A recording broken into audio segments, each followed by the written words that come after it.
ഇപ്രാവശ്യം നമ്മുടെ പാവയ്ക്കൊക്കെ ഇതാ നോക്കിയേ, ഉണങ്ങി നല്ല പോലെ കിട്ടിയിട്ടുണ്ട് കേട്ടോ. നോക്കിയേ, നല്ല വെയിലായിരുന്നു, നല്ല പോലെ ഉണങ്ങി കിട്ടിയിട്ടുണ്ടേ. അതെല്ലാം നമ്മൾ പാക്ക് ചെയ്യുവാണ്. എല്ലാം എടുത്ത് അടുത്ത വർഷത്തെ മഴക്കാലത്തേക്കിനൊക്കെ ശേഖരിക്കുക. പിന്നെ പിള്ളേർക്കൊക്കെ കൊടുത്തു വിടണം, ഗൾഫുകാർക്കൊക്കെ കൊടുത്തു വിടണം. അപ്പോൾ അതിന് വേണ്ടിയിട്ട് നമ്മളിത് എടുത്തങ്ങ് മാറ്റി വെക്കും. ഇനി ആക്കാനുണ്ട്, ടിന്നിലേക്ക് നമ്മളങ്ങ് മാറ്റി വെക്കും. അപ്പം കഴിഞ്ഞ വർഷത്തെ ബാക്കി പാവയ്ക്ക എന്ത് ചെയ്യും നോക്കിയേ. കഴിഞ്ഞ വർഷം ഉണങ്ങി വെച്ച ബാക്കി പാവയ്ക്കയാണ്. ഒരു ടിന്ന് നിറച്ച് ഉണങ്ങി വെച്ചിരുന്ന, അപ്പോൾ അത് എല്ലാവർക്കും കൊടുത്തൊക്കെ തീർന്നു. ഇനിയിപ്പോൾ ഇതാ ഇത്രയും പാവയ്ക്കുണ്ട്. ഇതെന്താ ചെയ്യാന്നറിയോ? ഇത് നന്നായിട്ട് നമുക്ക് അച്ചാറിട്ട് വയ്ക്കാം. ഈ പ്രാവശ്യം ഇട്ട് വെക്കുവാണെങ്കിൽ ഒരു 6 മാസം കഴിഞ്ഞിട്ട് എടുത്താലും അത്രയും ടേസ്റ്റാണ് അതിന് വരിക. അപ്പോൾ നമുക്ക് ഇതങ്ങ് അച്ചാറിട്ട് വെച്ചേക്കാം അല്ലേ. അപ്പോൾ അതെങ്ങനെയാണെന്ന് നോക്കാം. നല്ല പോലെ ആ കഴിഞ്ഞ വർഷത്തെ ആ പാവയ്ക്ക ഉണങ്ങിയത് ഇപ്പോഴും നല്ല അടിപൊളിയായിട്ടിരിക്കുന്നുണ്ടേ. അത് നല്ല പോലെ എയർ കിടക്കാത്ത ടിന്നിനകത്തിട്ട് നല്ല പോലെ ടൈറ്റ് ആക്കി എടുത്ത് വെച്ചാൽ ഒന്നും ആവത്തില്ല കേട്ടോ. ഇത് വെച്ചിട്ട് നമ്മൾ അച്ചാറിടുക. അപ്പം സാധാരണ പോലെ തന്നെ, പക്ഷെ ഞാൻ ഇടുമ്പോൾ നിങ്ങളെ ഞാൻ കാണിച്ചു തരുക.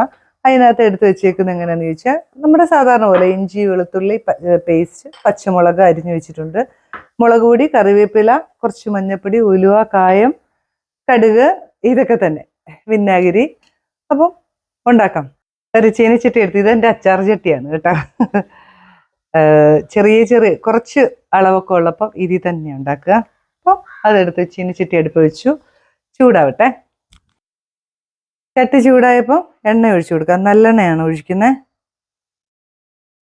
എണ്ണ ചൂടായിട്ടുണ്ടേ. അപ്പം നമുക്ക് കുറച്ച് ഉലുവ ഇട്ട് കൊടുക്കാം. അതൊന്ന് മൂത്ത് വരുമ്പം കടുക് ഇട്ട് കൊടുക്കാം. ഉലുവ മൂത്ത് വന്നപ്പം കടുക് ഇട്ട് കൊടുത്തേ. കടുകൊക്കെ പൊട്ടി വന്നു. അപ്പോൾ അതാ നമ്മൾ ഇഞ്ചിയും വെളുത്തുള്ളിയും ചതച്ച് വെച്ചിരിക്കുന്നതൊന്ന് ഇട്ട് കൊടുക്കാവേ. ഇത്ര മതി. പച്ചമുളക് ഒരു 4-5 പച്ചമുളക് ചെറുതാക്കി അരിഞ്ഞതാണേ, അതിട്ട് കൊടുക്കുക. നമ്മുടെ പച്ചമുളകും ഇഞ്ചി വെളുത്തുള്ളിയും ഒക്കെ ഒന്ന് മൂത്ത് വന്നപ്പം കറിവേപ്പില ഇട്ട് കൊടുത്തു. നാടൻ കറിവേപ്പില ആവശ്യം പോലെ ഇട്ട്, പൊടികളൊക്കെ ഇട്ട് കൊടുക്കാം. ചെറിയ സ്പൂൺ 1/2 സ്പൂൺ മഞ്ഞൾപ്പൊടി ഇട്ട് കൊടുത്തു. പിന്നെ നമ്മുടെ മുളക് പൊടിയാണേ, കണ്ടോ. ഇത് പച്ചമുളക് അത്രയും ചേർത്തേക്കുന്നതുകൊണ്ടാണ്, കാശ്മീരി മുളക് പൊടിയും കൂടി ആയതുകൊണ്ടാണ് ഇത്ര എടുത്തത് കേട്ടോ. ഇതൊരു വലിയ സ്പൂണിന് 3 സ്പൂണുണ്ട്. അത് നിങ്ങളുടെ എരിവിന് നോക്കിയിട്ട് വേണം ചേർക്കാൻ. ഈ സമയത്ത് തന്നെ നമ്മൾ കായപ്പൊടിയും കൂടെ ചേർക്കും കേട്ടോ. എപ്പോഴും അച്ചാറൊക്കെ ഇട്ട് കഴിഞ്ഞിട്ട് തീയൊക്കെ ഓഫ് ചെയ്തിട്ടല്ലേ കായപ്പൊടി ഇടുന്നത്. ഇതിപ്പം നേരത്തെ തന്നെ നമ്മൾ കായപ്പൊടി ചേർക്കുക. പാവയ്ക്കൊക്കെ ഇച്ചിരി കയ്പ്പൊക്കെ ഉള്ളത് കൊണ്ടാണ് നമ്മൾ ഉലുവ ഇച്ചിരി കുറയ്ക്കുന്നത് കേട്ടോ. ഇനി നമുക്ക് ഉപ്പിട്ട് കൊടുക്കണം. പാകം നോക്കിയിട്ട് ഇടാം. അപ്പം ഞാനിതിന് 3 സ്പൂൺ ഇട്ടിട്ടുണ്ട്. ഇനി നമുക്ക് വിനാഗിരി ഒഴിച്ചു കൊടുക്കാവേ. വിനാഗിരി കുറച്ചും കൂടെ വേണ്ടി വരും. ഇതിനി നമുക്ക്, ഞാൻ 1.5 ഗ്ലാസ്, ഒരു എത്ര ഉണ്ടാവും, 250-350 വിനാഗിരി ഓരോരുത്തരുടെ പാകത്തിന്. കയ്യളവായതുകൊണ്ട് പറയാൻ പറ്റത്തില്ല. ഇതൊന്ന് തിളച്ച് വരുമ്പോൾ നമുക്ക് ചൂടുവെള്ളം ഒഴിച്ചു കൊടുക്കണം. അവയ്ക്ക് നല്ല ഡ്രൈ ആയതുകൊണ്ട് കുറച്ച് ഗ്രേവിയിൽ കിടക്കണമെങ്കിൽ ചൂടുവെള്ളം ഒഴിച്ചു കൊടുക്കണം. കണ്ടോ. ഈ സമയത്ത് ഉപ്പും പുളിയൊക്കെ നോക്കണം കേട്ടോ. ഒന്ന് തിളച്ച് വരുമ്പോഴത്തേനും പാവയ്ക്ക ഇട്ട് കൊടുക്കണം. ഇങ്ങനെ എടുക്കണേ. കാര്യം എന്നാന്ന് ചോദിച്ചാൽ, ഞാനിപ്പോൾ ടിന്നീന്ന് കുടഞ്ഞിട്ടതാ പ്ലേറ്റിലേക്ക്. ഇതിൻ്റെ അടിയിലേ കുരു ഉണ്ടാവും. ആ കുരു വെറുതെ ഇടണ്ട.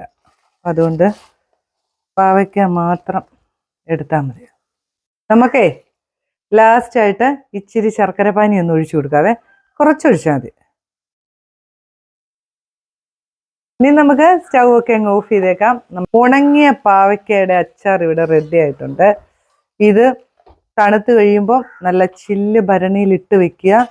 കുട്ടികൾക്കൊക്കെ കൊടുത്തു വിടണമെങ്കിൽ ഇതിങ്ങനെ തന്നെ അങ്ങോട്ട് തണുത്തിട്ട് നല്ല ഒരു ബോട്ടിലാക്കി കൊടുത്തു വിടുക കേട്ടോ. എത്ര നാൾ വേണേലും ഇത് ഇരുന്നോളും. ഇതിന് ഫ്രിഡ്ജിലൊന്നും വെക്കേണ്ട, ഓപ്പൺ എയറിൽ അത് ഇരുന്നോളും. അതുകൊണ്ടാണ് നമ്മൾ വിനാഗിരി നല്ലപോലെ തിളപ്പിച്ചാണ് ഒഴിച്ചത്. തിളച്ച വെള്ളമാണ് ഒഴിച്ചത്. ഇത് ഇങ്ങനെ നല്ലപോലെ ഉണങ്ങിയിരിക്കുന്നത് കൊണ്ട് ഇച്ചിരി വെള്ളം ഒഴിച്ചില്ലെങ്കിൽ ഇത് കുതിരുമല്ലോ, അതിനാണ് ചൂടുവെള്ളം ഒഴിച്ചത്. അപ്പോൾ അതാ അടിപൊളി ഒരു ഉണങ്ങിയ പാവയ്ക്ക അച്ചാർ ഇവിടെ റെഡി ആയിട്ടുണ്ട്. നിങ്ങളുടെ വീട്ടിലും ഇതുപോലെ തന്നെ പഴയ പാവയ്ക്ക ഉണങ്ങിയത് കഴിഞ്ഞ വർഷത്തെ ഇരിപ്പുണ്ടെങ്കിൽ ഇതുപോലെ അച്ചാറാക്കി വെച്ചു. പുതിയത് നമുക്ക് എടുത്തു വയ്ക്കണ്ടേ? അപ്പം ഇതും നല്ല അടിപൊളിയായിട്ട് നമുക്ക് എത്ര നാൾ വേണേലും സൂക്ഷിച്ചു വെക്കാവുന്ന ഒരു അടിപൊളി അച്ചാർ ഇവിടെ റെഡി ആയിട്ടുണ്ട്. പാവയ്ക്ക, ഉണക്കപ്പാവയ്ക്ക. എന്താ പറയുക, ചെറിയൊരു കയ്പുണ്ടാവും. പാവയ്ക്കയുടെ ടേസ്റ്റ്, ആ കയ്പ് ഇഷ്ടപ്പെടുന്ന എല്ലാവരും ഇതുണ്ടാക്കി നോക്കണം. അല്ലേ തന്നെ ഇതുണ്ടാക്കി വെച്ച് നല്ലതല്ലേ. അപ്പം പുതിയൊരു വീഡിയോ ആയിട്ട് ഞാൻ വരുന്നതായിരിക്കും. ബൈ.